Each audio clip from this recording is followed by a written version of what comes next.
But, okay, so thank you for coming back on Sunday. Not a lot of people do that every year, and this is definitely one of the bigger Sunday crowds that I've seen.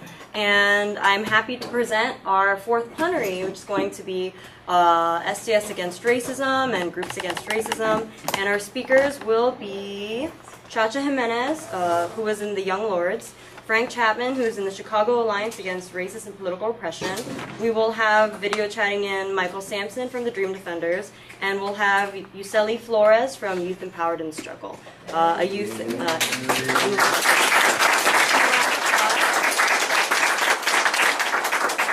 then we'll have our first speaker, Chacha. All right. It's all you. Okay, so now you got me confused with this stuff here. Oh, this is in this corner. Yeah, don't leave me. Pretend here. This is here. Okay, let me turn that off. This is not. So okay, I'm very honored to come here to the SDS convention. We used to work with SDS back in the '60s, way back in the day, whatever they call it, in Chicago, with Mike Clancy, with Slim Coleman, Michael James, some of those people from Rising Up Angry and that. Of course, we were, I know that a lot of you are not familiar with the Young Lords, so we were part of a rainbow coalition with the Black Panther Party and with the Young Patriots, Appalachian White Hillbilly organization. They actually, and I know today is not politically correct, they actually had the Confederate flag with them, but see, they looked at it as a way that it was a job that they had to do. They had to organize those people that believed in the Confederate flag, so to get them closer to the Black Panther Party and to the Young Lords movement. So we really have a lot of respect for the Young Patriots. You know, they have done a great job, and they're still working. It's a protracted struggle. They're still working on that. But anyway, I bought a clip that's probably not too political. But it reminds me, last night they made me get on the dance floor last night. But if we can show it, let me, do I X out of here? Or? You can just open and you can just log it into this window, or you can. Live in there? I'm a non-traditional student, so I'm just learning about computers. Here, just minimize this. I'm in school right now. Minimize it? Yes, okay, and then open whatever you want. Okay, let me see if we can show it.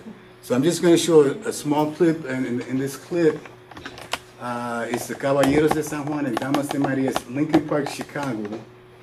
And basically the entire community, Mayor Richard J. Daley evicted everybody from the community.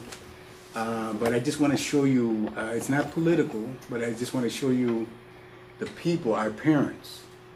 And then they try to work with the youth that were gangbangers at that time, and just show the dance. You'll see instead of explaining it, if it works.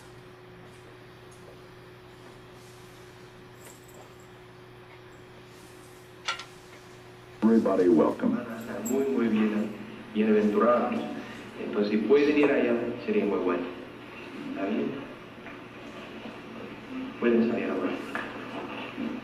The Knights of St. John are members of a social organization 2,000 strong. There are 12 different chapters throughout the city, and they organize and sponsor ball teams, bowling teams, festivals, church suppers, and because their membership is largely Puerto Rican,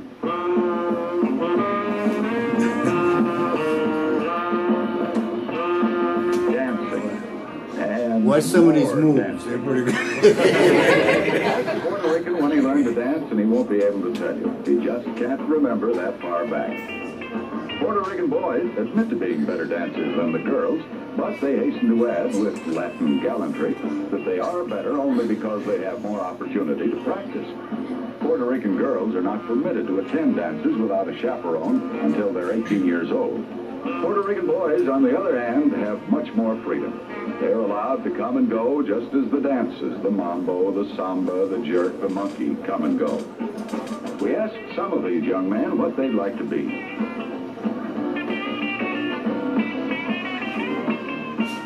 When I was a little kid, my goal was to be a baseball player. Okay, That is what I would like to be, a baseball player. That's enough embarrassment, right? Okay, so let me see if I can minimize that of this. And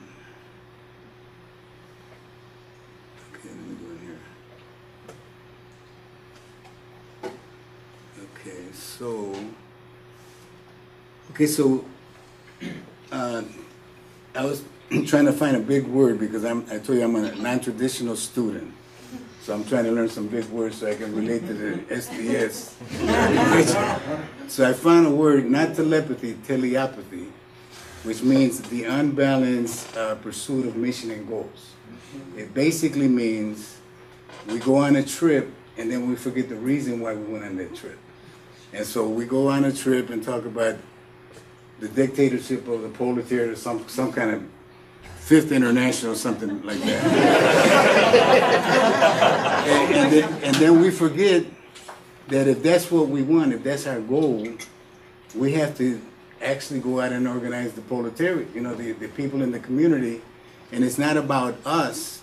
So it's sort of like what they did in Lincoln Park. So the neighborhood association and City Hall said, we're going to fix crime. We're going to get rid of gangs and drugs and all that stuff.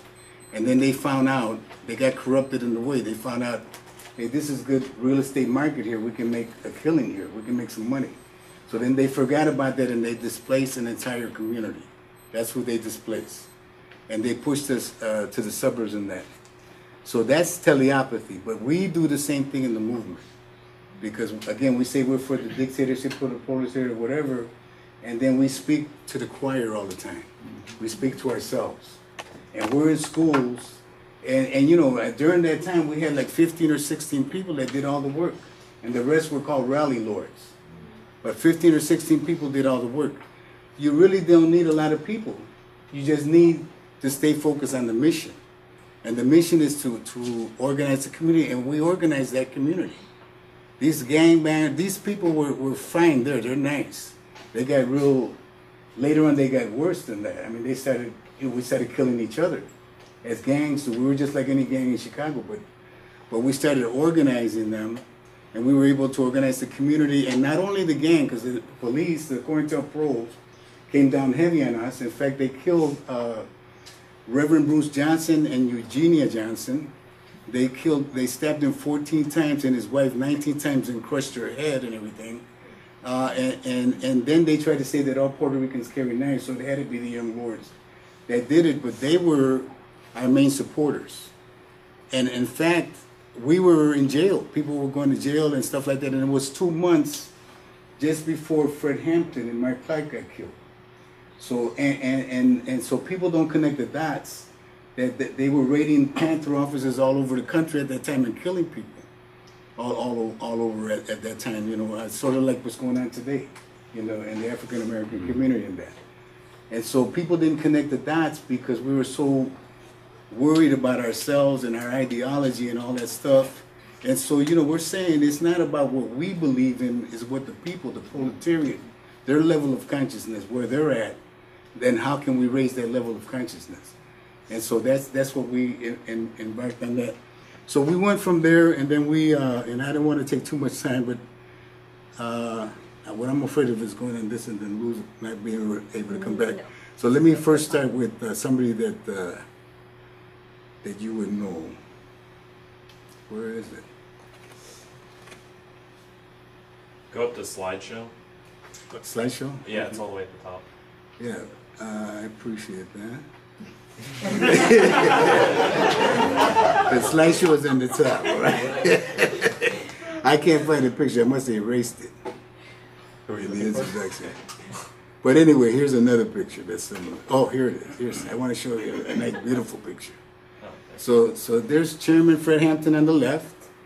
This is the press conference of the Young Lords. We're having a press conference, and we're having a march with SDS. So on the right, you have Mike Plansky, one of the leaders of SDS at that time. So I wanted to show you that we were working together. But I also wanted to show that a lot of people don't know, they believe that the Young Lords started in New York when we started in Chicago. And we were very strong in Chicago. Now is when I go to the slideshow. Where is that at? Slide sorter, there we go. So then, so this is, we took over the church, and this was our symbol. Even though we were for the independence of Puerto Rico, we were also for self-determination for all Latino nations, all oppressed nations of the world. and that was in our church. We kept that church for 2 years. So before we will actually learn from the SDS movement, they were taking over schools, and we started taking over institutions in the neighborhood. So we did that. Just a couple more pictures. I'm getting good at this. So here's a big SDS march here. And this came from Halsted and Armitage in Chicago. Anybody that knows Chicago, all the way to Humboldt Park. And of course, our professional members are in the front, suits and ties and everything. Okay, maybe one more. And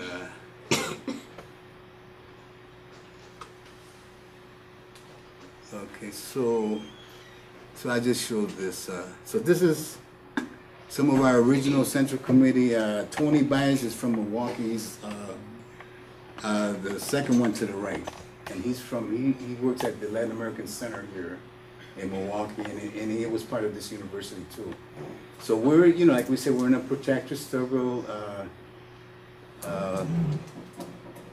Roz, Maya, O'Day, okay, we need to join forces together to support that sister. We need to be kissing babies, and we're not, sometimes what happens is, Oscar Lopez Rivera, we need to be supporting that brother because he's for the independence of Puerto Rico, has been in jail at least 33 years. So we need to be supporting that brother. And so we need to kiss babies, meaning that we already know that we're into, some of you guys are into Marx and Lenin and Fifth Internationals. but we need to be able to go into the university. I'm at my age, I went and organized the Young Lord Student Organization at Grand Valley State University. If I can do it, you can do it.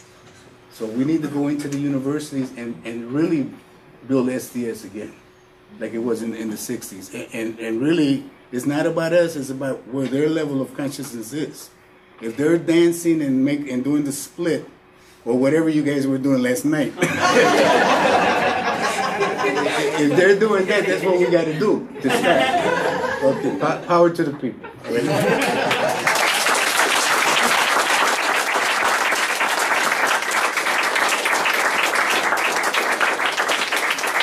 Thank you very much for that, Cha-Cha. Our next speaker will be Frank Chapman.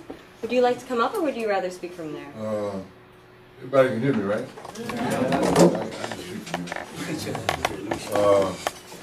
Yeah, I just got off my sick bed, so I'm not too energetic. But I'm going to just go with the topic. You asked me to talk about black liberation and police crimes.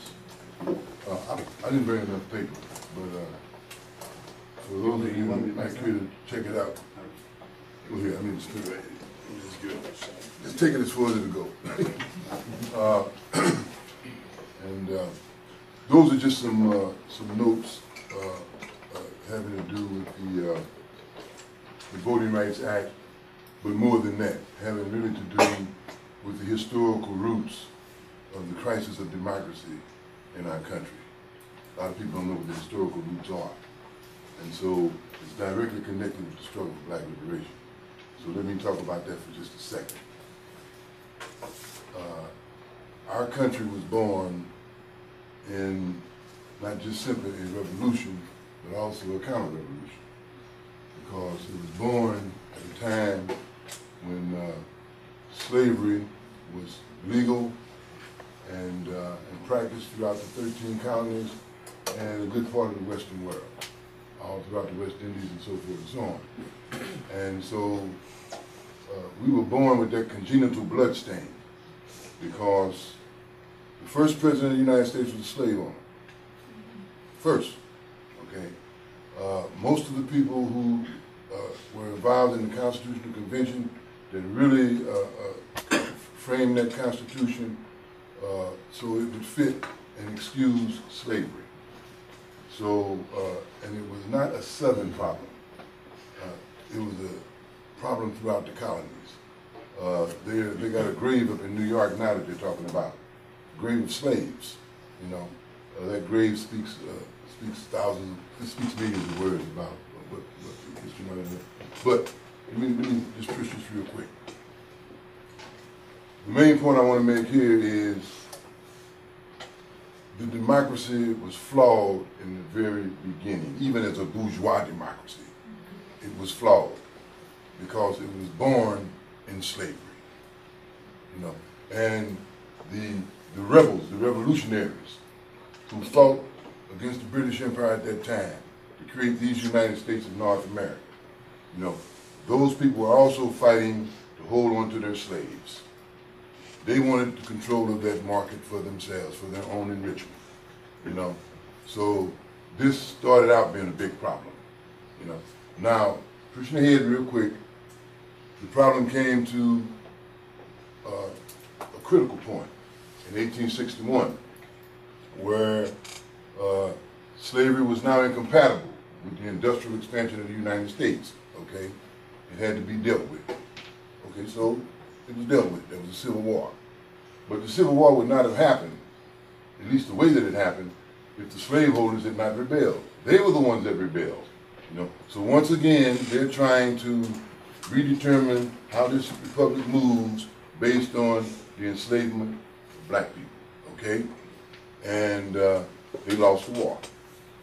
For a very short period of time, from 1867 to 1877, you know, there was a political experiment in the country, which is known in the history books as Reconstruction. Dr. W.B. Du Bois called it Black Reconstruction. During that period of time, the African American community experienced some political freedom. Some. They were given the franchise, at least the males were, the men were. They were given the franchise. They were given the right to organize constitutional conventions and so forth and so on. You had more black elected officials during that period of time than you did all the way up until damn near into the 80s, okay? All of the marshals and sheriffs in the predominantly black areas of the South during that time were black. Now this is for a brief 10-year period, you know. And so I always tell people that there was black community control of the police, but it was for that brief 10 years after the Civil War when the slaveholders were expropriated of their property, mainly slaves, but also their land, and there was a short attempt to really reconstruct the South based on, you know, bourgeois democracy. And it didn't happen. It didn't happen. Around 1877, they decided that, no, we're not going to go through with this. I ain't going to get into all the reasons right. Read your history books. Okay, in 1877, what happened was ex-Confederate generals, like Wade Hampton, formed an organization called the Ku Klux Klan, or the White Knights of Committee. You know, the legitimate governments in North Carolina, Mississippi, and whatnot, that were mainly black-led governments, were overthrown by these terrorist organizations. These were terrorist organizations. They were overthrown, and the United States government refused to offer any assistance. In fact, they withdrew all of the federal troops out of the South and brought them up north to break strikes. Because also in 1877, you had the Great Strike going on, the railroad strikes, right? That's what the troops were brought up here to do, you know, to help Pullman, all right? So now, the whole entire struggle for black liberation has to do with these unresolved questions. You know, you had a half-assed revolution to begin with, you know, and then we get to 1861, 1865, you know, you have a real one because people are actually, you know, landowners and you know, landlord capitalists are actually expropriated. And then you back up on that. And you put these people back in power. On the basis of what? On the basis of the re-enslavement of black labor. So you set up a convict lease system, you write black codes, you do all this, and you reorganize the policing of this community, where it's about what? It's about keeping people in their place. About keeping people in their place. That's what policing in the South is about with regard to the black population. That's what policing in the North is about with regard to the black population right now. It started out that way, it's that way now. Their purpose is to maintain social control. They are an obvious organ of the state that represses the African American community. And the African American community knows this. That is why all during the 60s, almost every quote-unquote riot had the police involved. Almost every one. You know, if not that, then them killing one of our leaders, like murdering Dr. King, you know. But it's clear in the African American community that the police are there to keep us in our place. When we started fighting Jim Crow in the South, Bull Connors, who are the most famous known repressors of black folks in the South? Police. Police Chief Bull Connors. Police Jim Clark. Police, I forget the guy's name, Cecil somebody, who was involved in killing of the civil rights workers. So there's always the police there, you know, with the fire hoses, with this, that, and the other. We talk about militarization of the police. They've always been militarized to some extent when it comes to dealing with the black population, because they always work with the National Guard, okay? So now, we know why they're there, okay? What is the struggle for black liberation all about, really, you know? Well, it depends on how you want to look at it. If you want to look at black people as an oppressed nation, which I do, then it's about also national liberation, you know, which means it's an all-class struggle. It involves workers, petty bourgeoisie, you know. If you want to look at it as a struggle for racial equality, then it's about entitlements, you know, and also it's about catch-up, you know, because when those 4 million slaves were freed, they didn't give them nothing. They worked for 250 years for nothing and got nothing. And they're still getting nothing, you know, and we're still getting nothing, you see. Nothing was given. There was absolutely no compensation or nothing. And they complain about affirmative action, you know. Don't even want to give us that, you know. So the struggle for black liberation is a catch-up struggle. It's to just get the benefits of bourgeois democracy, you know. Give us equal rights, you know. Give us equal access to the marketplace, you know. All those jobs that you've been holding for white people, hold them back for a while and get them to us, you know. So, I mean, it's about catch-up, you know, and that's been the agenda. It's in the economic area. In the political area, it's about enforce the law equally, you know. Give us equal rights before the law, you see. So we've run out of gas on all of that.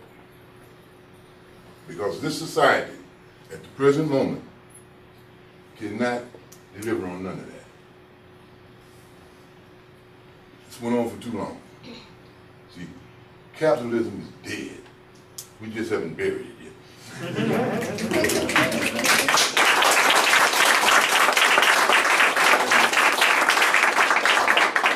And so we have to find the will to bury it.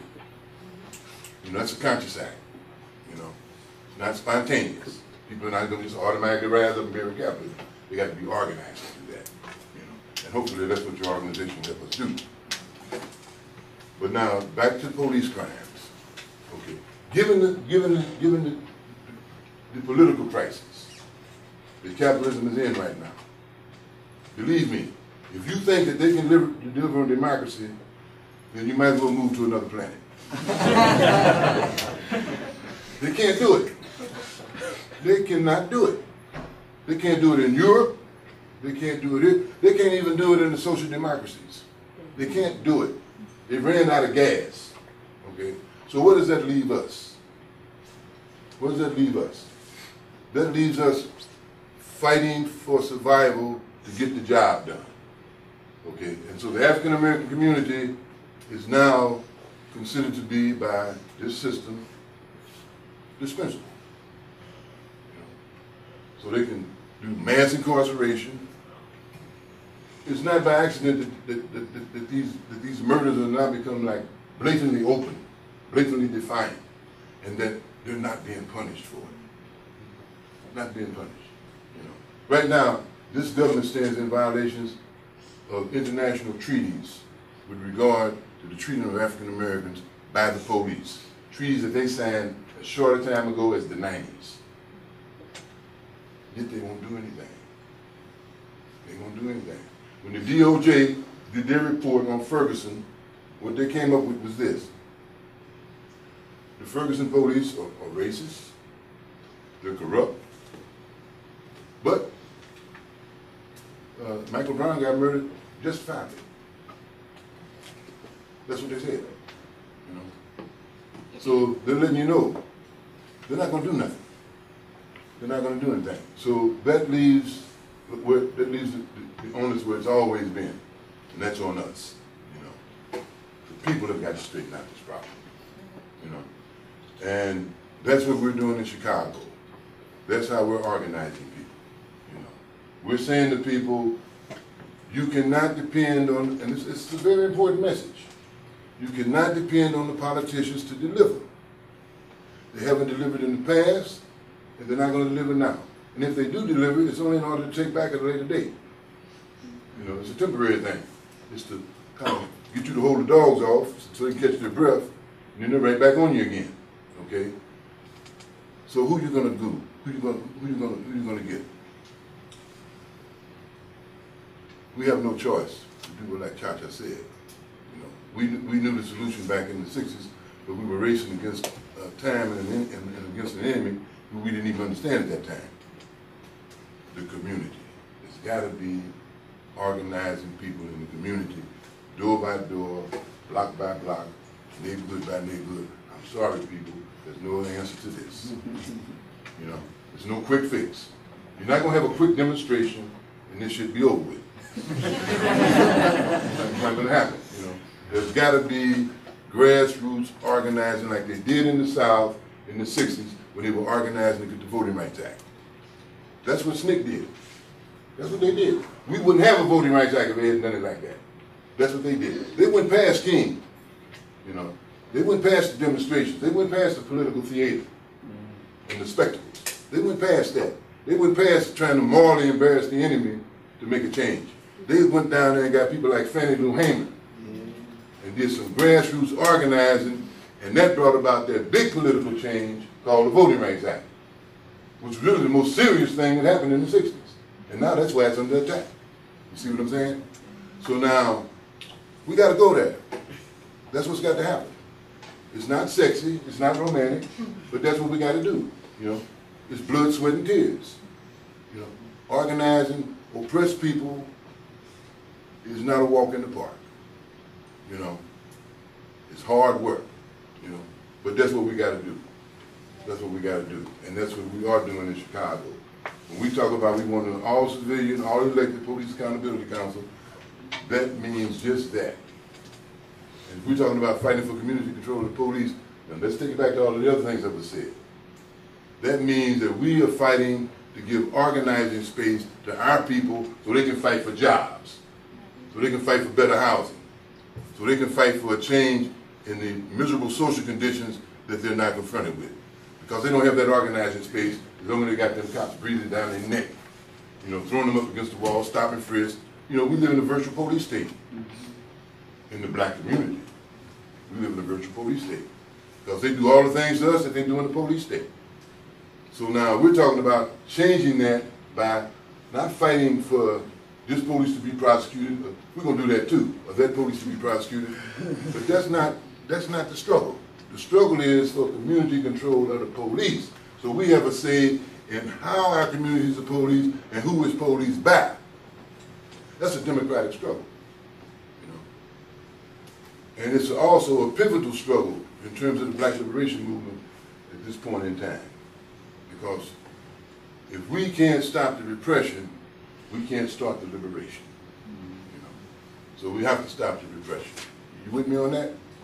Yeah. Okay. I'm going to end this. My time's up, right? We're flexible. You can Well, you started late.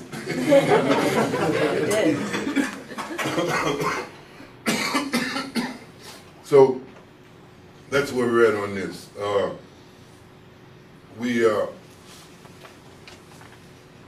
want to talk about coalition building and black and white unity, and well, multiracial, multinational unity, not just black and white unity. Okay, we're doing coalition building in Chicago, all right? We're building a united front movement, a united democratic front movement. You know, we've got workers, religious groups, all of the different various nationalities, oppressed communities represented in our movement.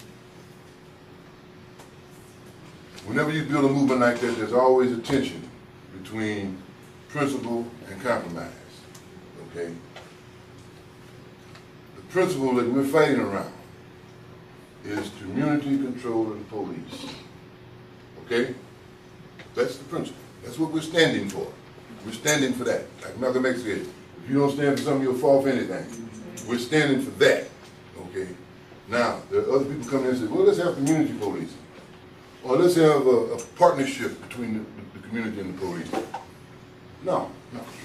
We're talking about control. You know, we're talking about control, period. You see? Now, there are other people that say, well, you know, we'll unite with you if you drop the elected part. Instead of having an elected body, why don't we do a jury pool? No. We're talking about community control, which means that everybody in every police district gets a chance to vote for who's going to be on that council. Okay? Talking about taking it out of the hands of the mayor, taking it out of the hands of the city council, and putting it in the hands of the people in the district. Okay? Democracy. That's what we're talking about. So we have to be clear on that. And that we can't compromise. You know. So what can we do? We can be tactically flexible and tell people, look, whatever your agenda is, if you unite with us around this action, we appreciate it. We're not trying to change your agenda, you know. But are you for community control of the police? Yeah, okay, well, get down with us. That's it. That's it, you know. And you keep it like that, you know, and you stay focused that way. And you don't lose the people in the community. You keep them, you know, because you're not telling them something one day and then something else the next day, you know.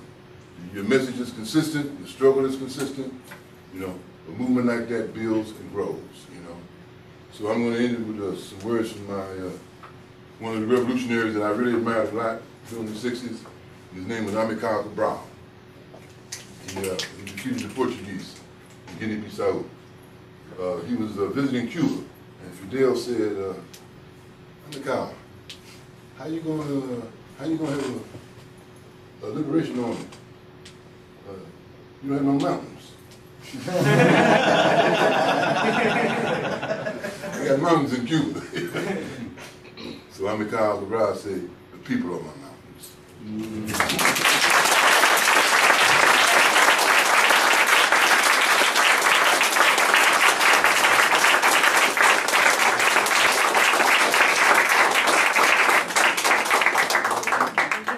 Frank, that was excellent.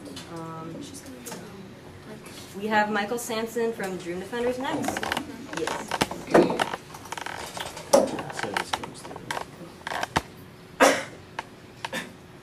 Sort of worked earlier, so.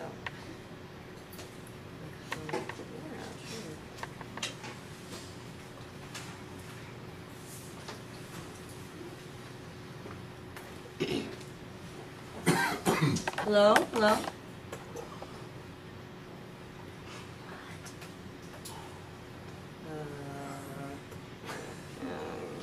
Sure.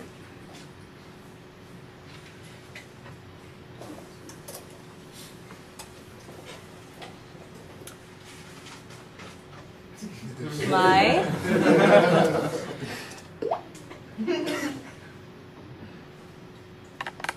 Hello, Michael. Can you hear me?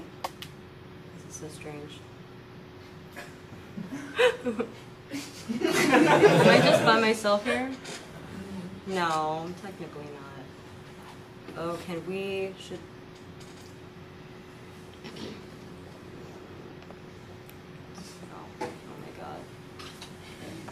mix them out, did they? And he, He has to like join on. Yeah, Why don't you call him? I will. Let's see. I wonder if broadcasting is just one way. No, he's. No? Well, he's in the room, but it's my But room. he has to broadcast from his end. Oh. So you both have to broadcast. That makes sense. Thank you, Jessica. Oh, oops. I told him 10 minutes, and it's exactly 10 minutes. Or, it's 9 minutes. While we're waiting, I just want to mention, Nacha mentioned Oscar Lopez, and down at the table, we have some information on Oscar Lopez and some things for you to sign. There's only a few left, but pick up the information on Puerto Rican political prisoner Oscar Lopez. Thank you.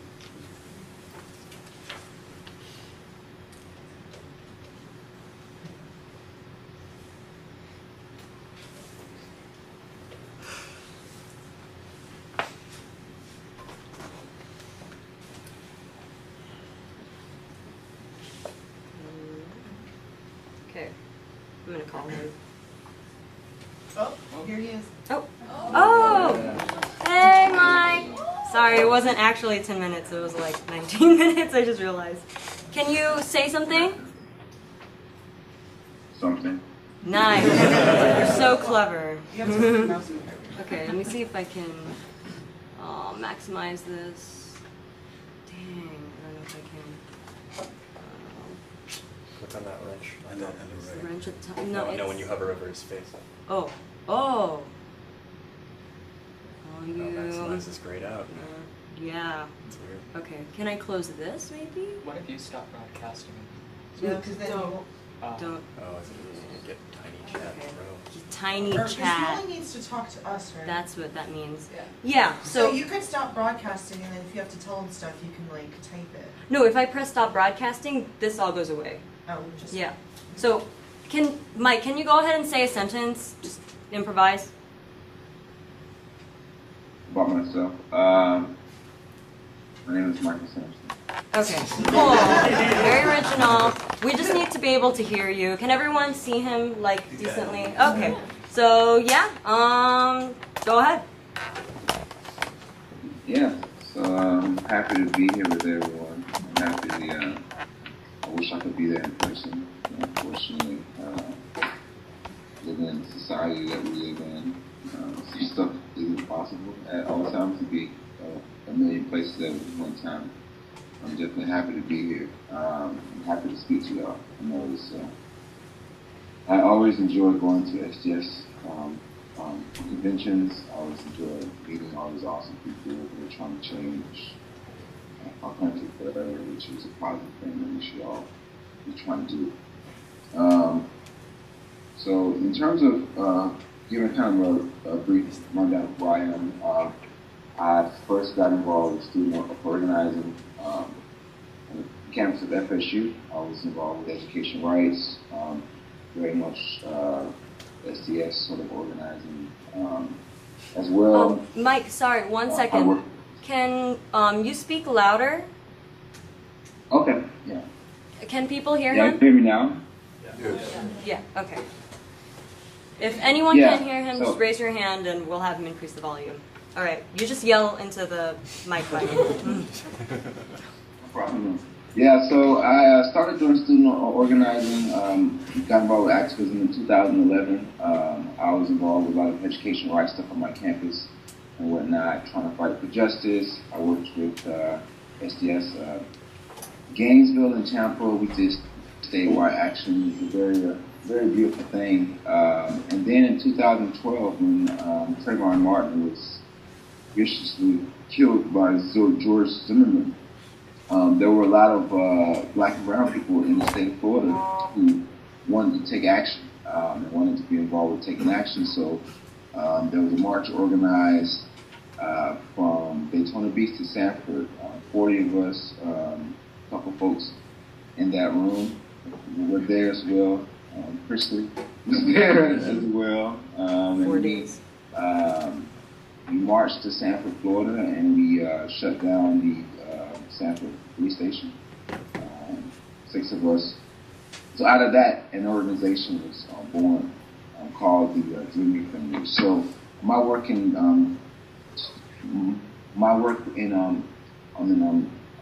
Tallahassee was more about stopping sort of this like oppression that affects African American youth. More to have African Americans as well. Like we launched campaigns around black people in like our city who were unjustifiably killed by crooked cops. There was a woman who was tasered last year. Her name was Viola Young, 61-year-old African American black woman who saw her kids getting arrested and messed with by the Tallahassee Police Department. And so she came outside and started saying, "Get off my children, my grandchildren, et cetera," and the cops tasered her. So specifically, like around that case, we had a couple actions. Really tried to make the state like attorney press, try to make sure this cop who did this was fired and killed. Well, was fired.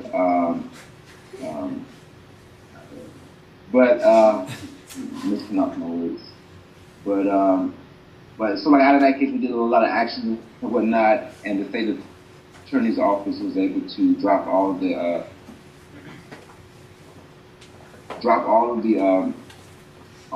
stuff against Viola Young and a lot like her family. So like they were always also like arrested after they were like messed with by the cops. So we were able to get the state attorney's office to drop their own it was like a count of like criminal trespass, stuff like that. All those were dropped against them, and those cops got suspended as well for a couple of days. Now, it wasn't what we wanted in terms of them getting removed from the force, but it was a victory for like her family and other people like her. So part of the work I've always done was more about stopping police in terms of like really bad, like corrupt stuff that happens on the streets, you know what I'm saying? And like making sure police are held like accountable for further actions, which is something that we all should do, is something that we all should make happen. So out of that, we built like a chapter. We did a lot of great stuff. We really like changed the debate in the state, like Florida, around Black lives and making sure Black lives do matter. And in like a lot of ways, I would say like the Black Lives Matter movement. I'm a part of that. We are all a part of that in some way. Like we started doing this in 2012. Similar to the same time, I guess Black Lives Matter. I guess formed the hashtag, but we had already been out into this as well. So in terms of, I can recall also going to Ferguson, Missouri, a couple of days after Mike Brown was killed. And I didn't, my expectations for going was really, I didn't know what to expect. Like if you read like the like bourgeois press or like how they portray any time Black people are fighting for themselves, they make it seem like, oh, these savages are going blah blah, they're out of their minds, they're like tearing up the places where they stay. So I went there for a couple of days, maybe 2 or 3 days after Mike Brown was killed. And in Ferguson, I was able to see a mass uprising that was completely sort of fun. It was an uprising from the most oppressed among us, the people from the streets, the people who had never gotten involved with any sort of like political action. They were fighting for their livelihoods. And that was a beautiful thing to me, to see people like on the streets confronting a violent police force, a violent state that every day oppresses them, that every day kills them, that every day seeks to make sure they understand their place in the world.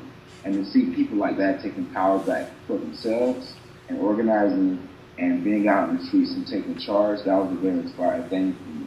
by like a sheer luck of like of um of um of coincidence as well, I was able to be in Baltimore when the rebellions happened there, and to see like black youth and children like sort of like spontaneously organize themselves to like throw rocks at like riot police, you know, who had like organized themselves to scare these children, to make sure people weren't out on the streets making change happen.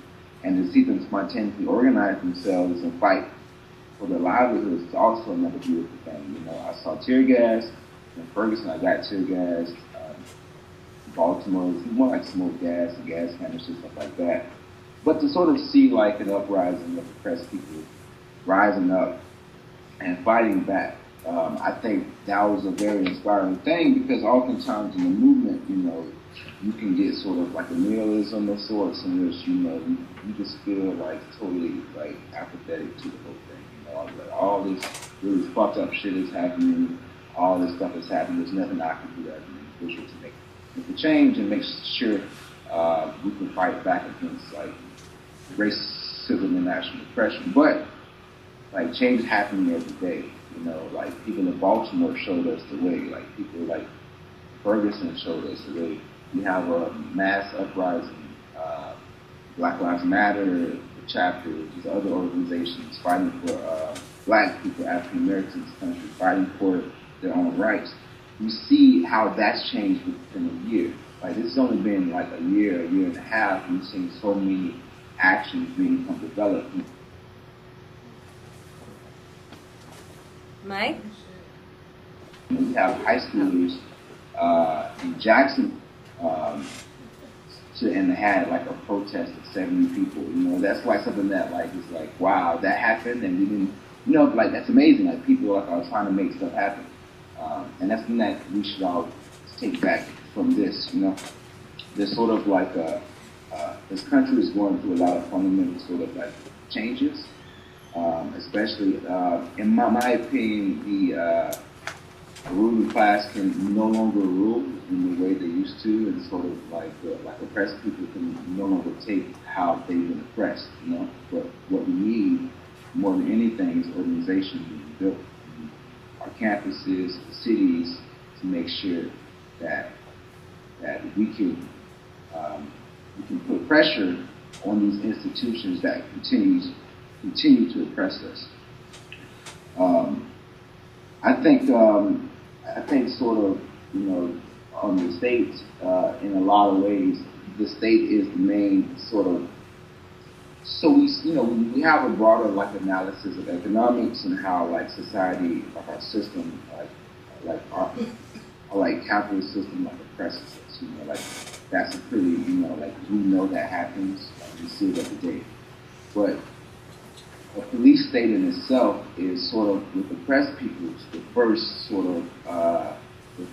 of thing you see in regards to seeing that visual oppression.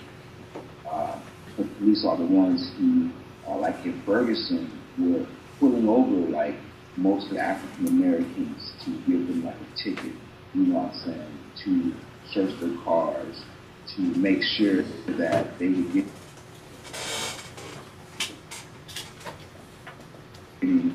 money coming in for like on the city, but as well like terrorizing people that are out on the streets, you know, like arresting people, you know. Like the police are for like oppressed people, the police are often and always the first visual sign for them to know that they are oppressed in this country. So take it from that, when we see organizing against a police state and police violence, in my opinion, is one of the biggest things we could do in order to show solidarity for oppressed people. Because that's the first, like I was saying, the police state is the first thing that people see. And they see oppression when they see like a violence getting put upon them by an oppressive state. In terms of like a solution that we see, I think Frank Chapman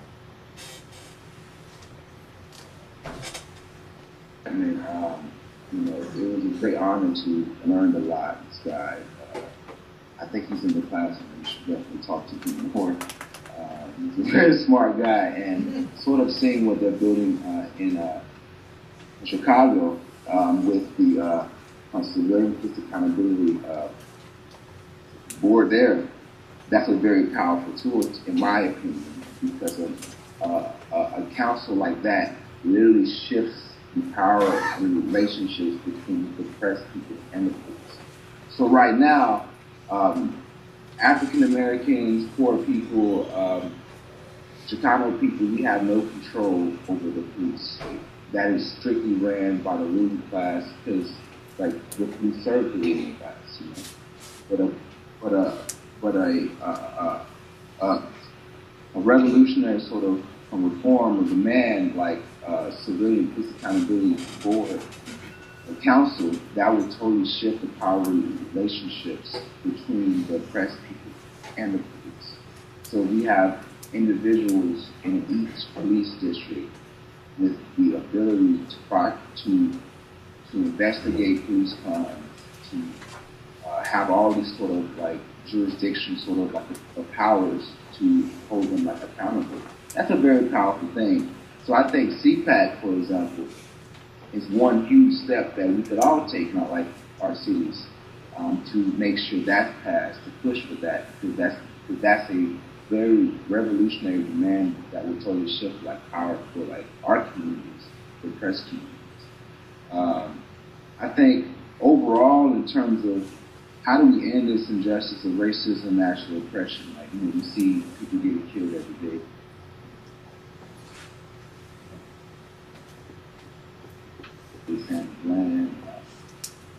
Texas suicide after she was arrested for absolutely nothing. Like, you see this happening every day. Like, I think it's pretty easy to see, you know, like, I think folks have seen, like, Hillary and Bernie have been trying to meet with, like, Black Lives Matter activists and stuff like that. Like, I don't know if folks have seen that, like, online and whatnot. Like, the Democratic Party is definitely trying to do their best to, like, bring them back into the movement.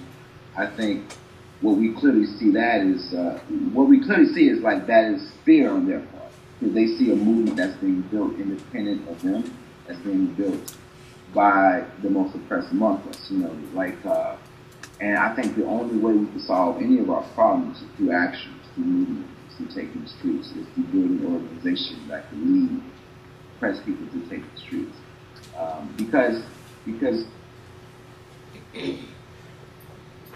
like, that's the single biggest step we can take towards making sure, you know, we have our own like autonomy in terms of fighting for justice, in terms of fighting against these injustices.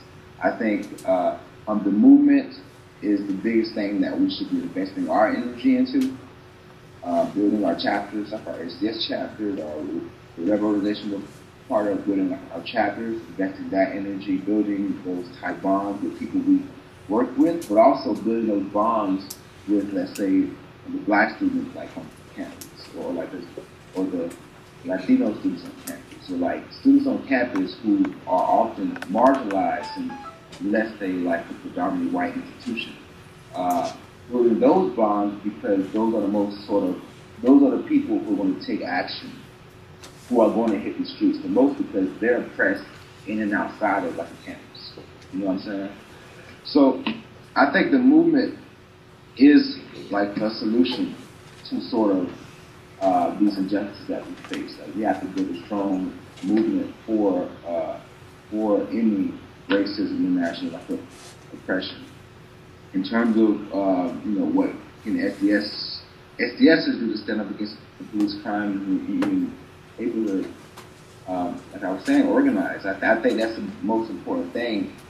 Oftentimes, we're often scared to go outside of our zones of comfort and talk to people who, let's say, we don't usually talk to or haven't been talked to. And I think the best way that SDSers can sort of fight against some police crimes is whenever there's a case of injustice, we need to talk to people. We need to see what's happening. And we also need to show solidarity and organize around this issue. Because because only through action, like, all right circumstances, you know. And I think we've seen that over the past year, we have a political sort of like a climate in which, like I said earlier, like these Democratic politicians are doing all they can to make sure Black Lives Matter is still voting Democrat, like Black people are still voting Democrat. And that's because they're scared because the movement that we built all over the country. So I think in order to, so I think showing solidarity, that continued solidarity, that continued organizing effort, that continued hitting the streets is what's going to end these injustices. And also I think SDS is in a prime position to make sure that happens and showing that solidarity.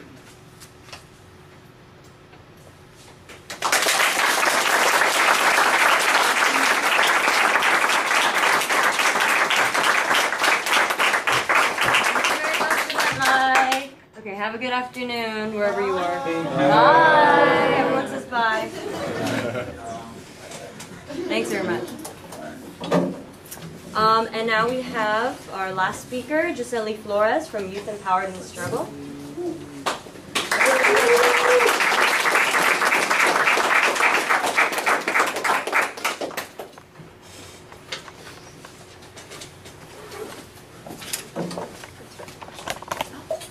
Hi everyone, I am Giselle Flores. I am from here in Milwaukee. I've been organizing with YES since sophomore year of high school, but I've considered myself an organizer way past that. In 2006, there were these huge marches all over the country. I'm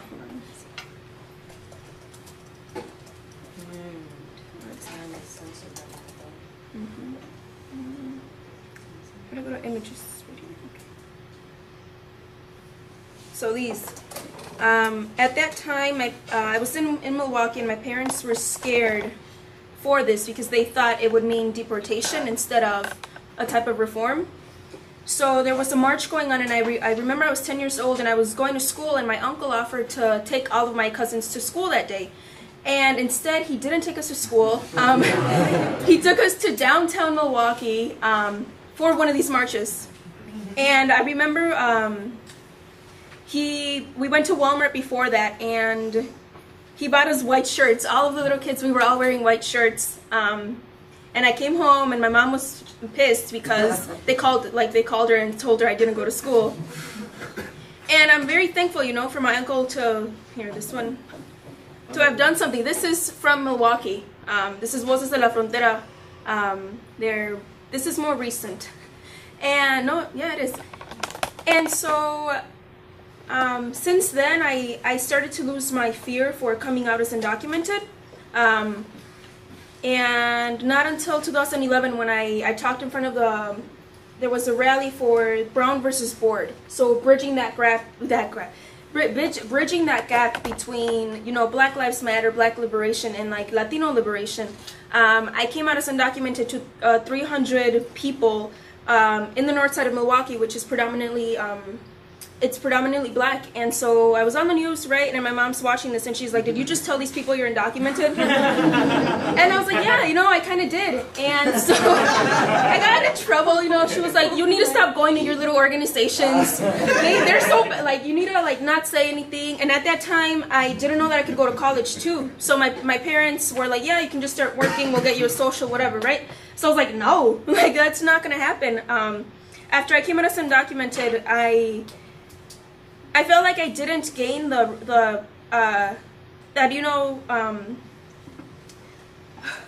didn't gain that support from my family. Like, I didn't have it because all of my family members were scared, but I gained it from my community. You know, instead of 2 people, my mom and my dad, I had 200 people behind me that were supportive of it. So I think that made me do more stuff with immigration. And some of the work that I've done in the past, recently 2 years ago, so ICE picked up around 200 people at like 5 in the morning in Milwaukee, the south side of Milwaukee. And within the following week, we planned, you know, to go and disrupt ICE. And we were like, how are we going to do it, you know? we can do anything from just a protest or whatever. So we were like, let's just chain ourselves up to the immigration office and shut down ICE for the day. So we all got up at 4 in the morning. We put a chain inside a PVC pipe and just, just went ahead with our rally, our event. And I'm proud to say, that day we stopped deportations, at least for a day, I wish I would have worn a diaper.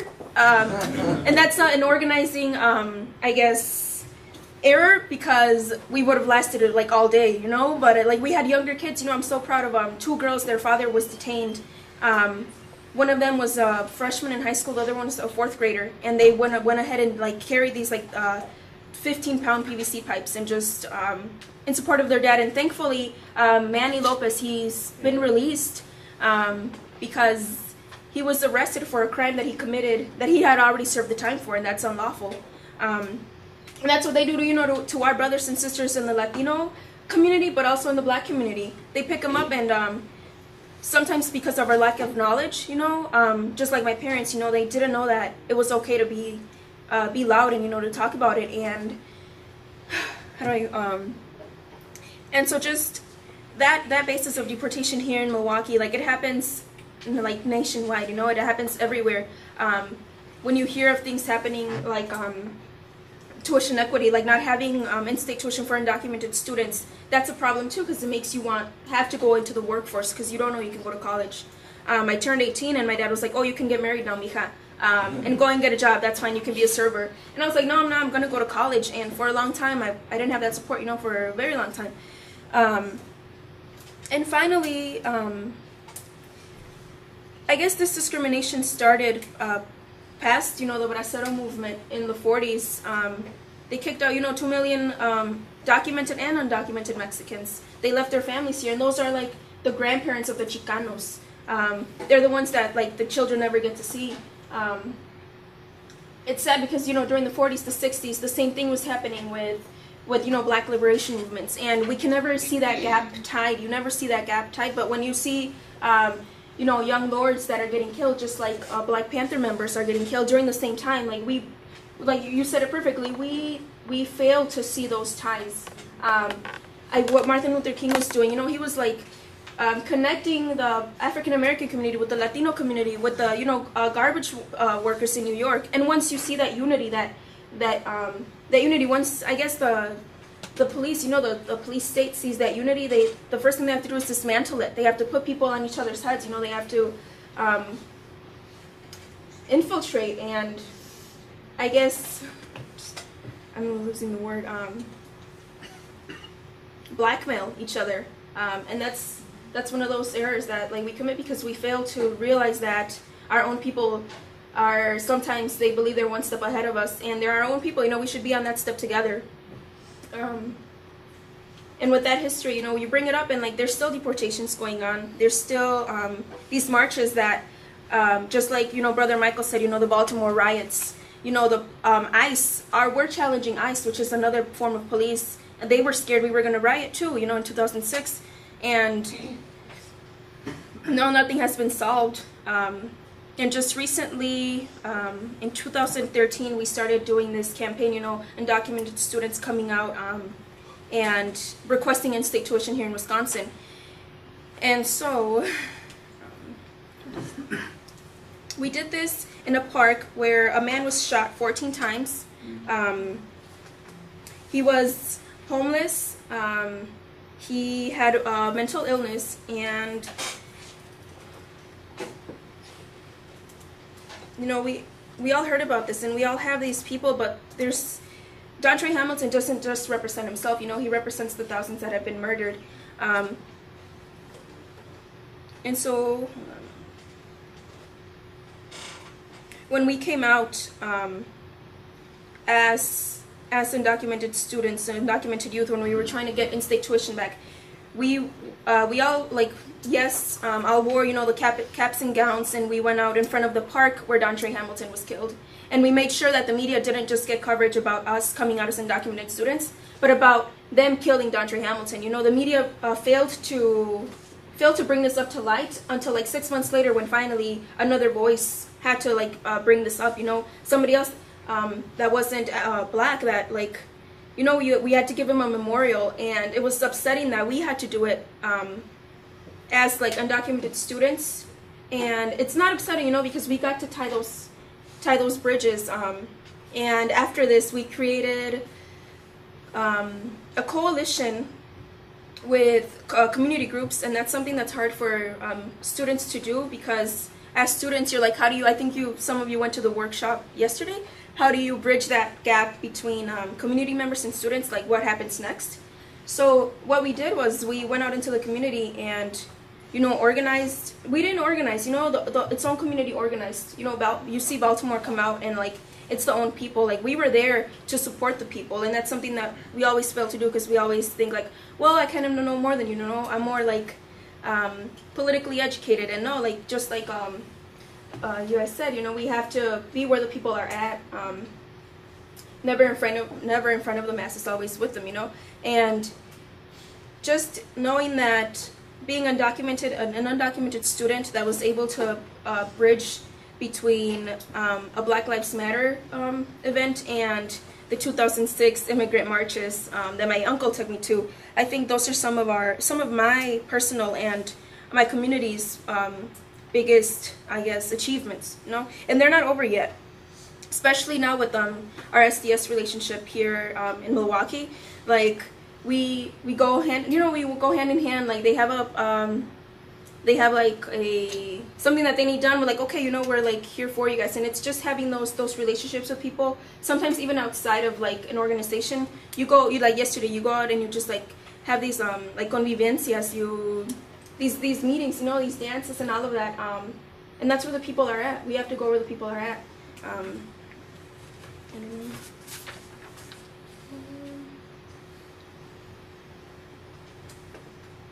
So yeah, I think that's it.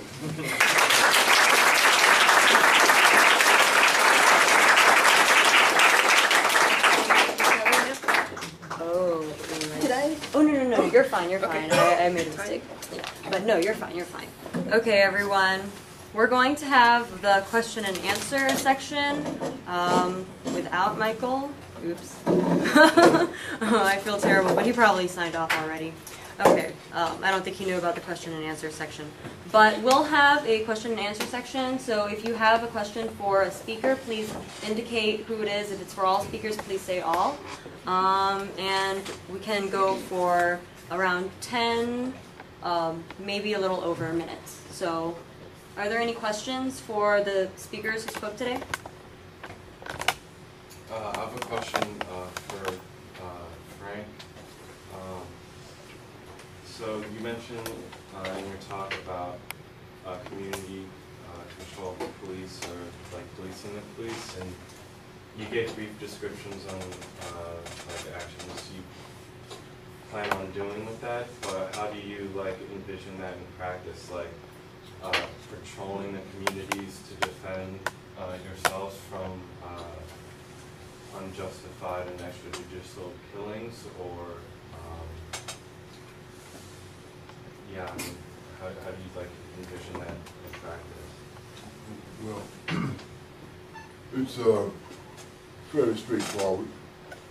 The people, let's say the police kill someone like they did Flint Foreman. They shot him, and a video camera on the police dashboard took the whole thing. He was laying face down on the ground, unarmed, and we shot him in the back several times. And those were the fatal shots. Clear-cut murder. So in a situation like that, CPAC, if it were in existence, would be able to immediately investigate that situation and charge the police with murder.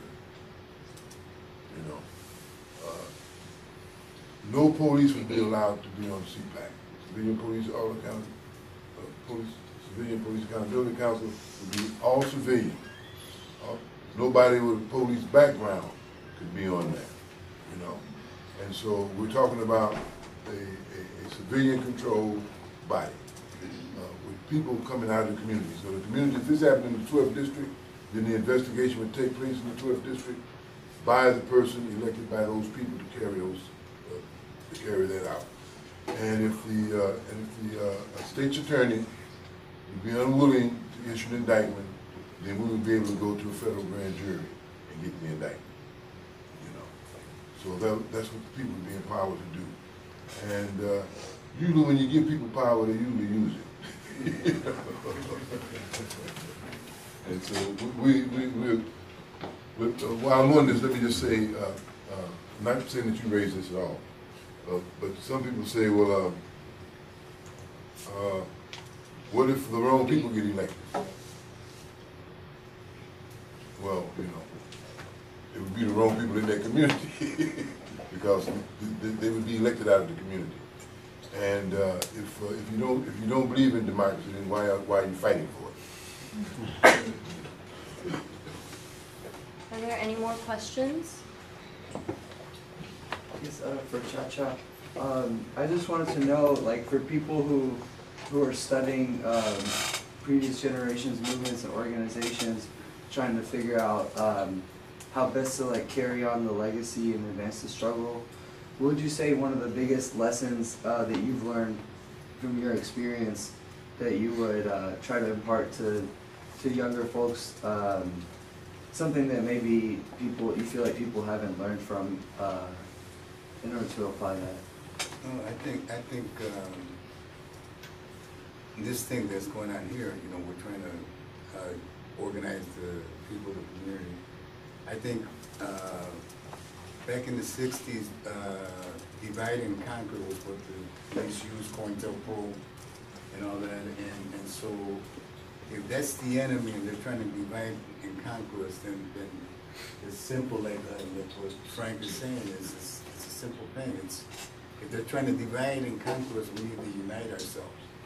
And so it's that simple, to find ways to unite our movements and our struggles together. And some of these senior citizens from like Mike Klansky and Mike James from SDS, and that we need to make sure that they're here. And they would be glad to be here. They would be glad to be even given recognition and honor to the work that they've done to sacrifice their families in all these years and go through all that repression. So we need to honor them, especially an organization called SDS. We need to honor them. So we need to connect the dots. We need to connect the struggle, and we need to keep that going. That was our biggest mistakes that we made, that we divorced ourselves from the people. This is a people's movement. It's a protracted struggle. And without the people, we can't make revolutionary change. If I can use those terms. If we want to make change, we have to have the people with us. Thank you. Okay. I have a question for Chapman. How would you, what advice would you give for starting one of these committees in, say, the city of Milwaukee? How did you and the group of people you're working with, how did you begin the process of starting one of these committees to help create this community control of the police? Excellent question. Of course, we've been involved in this struggle for a long time, over 40-something years, actually. But to answer your question, an incident happened. A young woman by the name of Rakia Boyd, 21 years old, March the 12th, 2012, was shot in the head by a Chicago police officer named Dante Servant. She was doing nothing. But in the park, he said they was making too much noise. So he drove by and he shot into a crowd of people and he killed this young woman. 1 month later, we organized a committee to stop police crime around that incident. The Women's All Points Bulletin came in and joined us immediately. So immediately we had different groups like the Chicago Committee for Justice, Women's All Points Bulletin, and other groups who were also incensed by this murder to come to the table with us. And when they came to the table, we introduced them to CPAC. which is a program that the Alliance has been working on for 40-some years. And that's how we got started. You know, there was an incident, and there was an organized response to that incident. And we said we need to do more than just ask that the prosecutor that the police be charged and prosecuted. We need to do that, but we need to do more than that. We need to change the system that allows these things to happen. And we got their ear, you know, and they were listening. And you know, after that it's just rough and tumble, because you're going into uncharted territory, you're going into new things. People are going to have a lot of questions and whatnot, but you can answer these questions best once you get them engaged in struggle. So the first thing you do right is you start to fight. All right? Thank you.